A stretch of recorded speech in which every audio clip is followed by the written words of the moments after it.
Kalau kita lihat berita akhir-akhir ini, suasana politik di Jakarta, mahasiswa turun ke jalan, rakyat kecil ikut bersuara, bahkan media sosial rame sama tagar-tagar yang nyentil pemerintah. Pertanyaannya, kenapa sih demo bisa muncul? Jawabannya sederhana, karena ada rasa ketidakpuasan.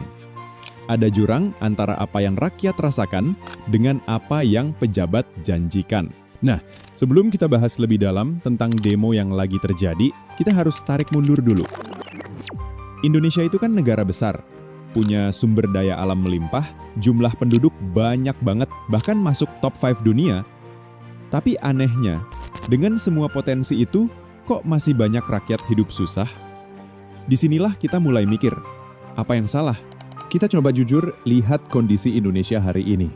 Terus kita pikirkan bersama, apa sih yang bikin bangsa kita belum bisa maju-maju? Oke, di awal ini kita setuju dulu ya. Indonesia itu punya modal gede banget buat maju. Tinggal pertanyaannya, apakah modal itu diolah dengan benar? Atau malah habis karena ulah segelintir orang? Sebelum kita lanjut, subscribe dulu. Kalau kita ngomongin soal Indonesia kapan maju, ini sebenarnya pertanyaan yang udah sering banget dilempar. Kita udah merdeka lebih dari 70 tahun, tapi masalah pokok rakyat masih itu-itu aja. Korupsi, kemiskinan, harga sembako yang naik turun nggak jelas, pendidikan yang masih timpang, dan lapangan kerja yang bikin banyak orang harus banting tulang di luar negeri. Nah, biar jelas, mari kita bongkar beberapa alasan utama kenapa Indonesia masih agak syarat buat maju. 1. Korupsi yang udah jadi budaya. Ini yang paling sering kita dengar. Korupsi di Indonesia udah kayak penyakit menahun.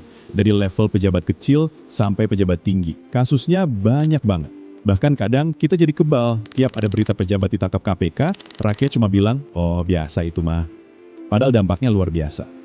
Uang rakyat yang harus dipakai buat bangun sekolah, rumah sakit, atau jalan, malah masuk kantong pribadi. Rakyat yang susah, makin susah.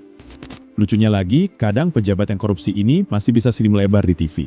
Jadi jangan heran kalau masyarakat kadang skeptis sama politik. 2. Pendidikan yang masih timpang.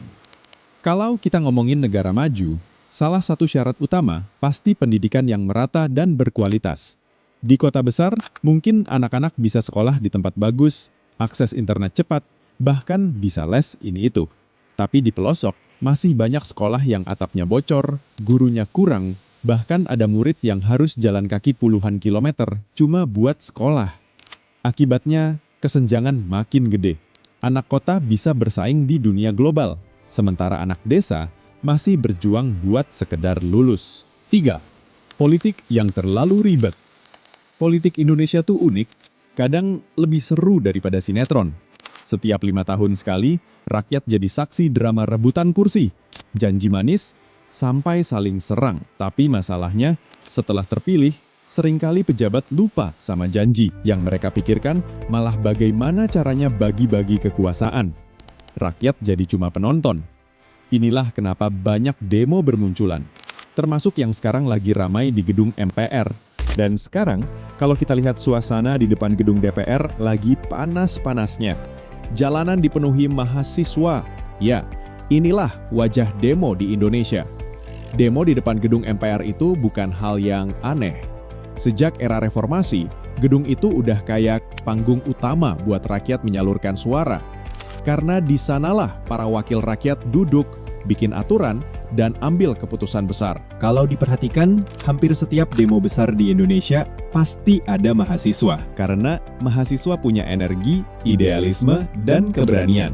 Mereka belum terlalu terikat kepentingan politik, jadi suaranya sering lebih murni. Sejarah juga membuktikan, mahasiswa punya peran besar. Dari era 1966, 1998, sampai sekarang. Kalau ditanya, apa sih yang diminta demonstran? Jawabannya sederhana, keadilan. Nah, teman-teman, dari obrolan panjang ini, kita bisa lihat kalau perjalanan Indonesia buat jadi negara maju itu nggak gampang.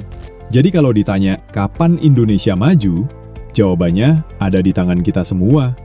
Semoga obrolan ini bisa bikin kita lebih sadar, lebih kritis, tapi juga lebih semangat buat jaga negeri ini.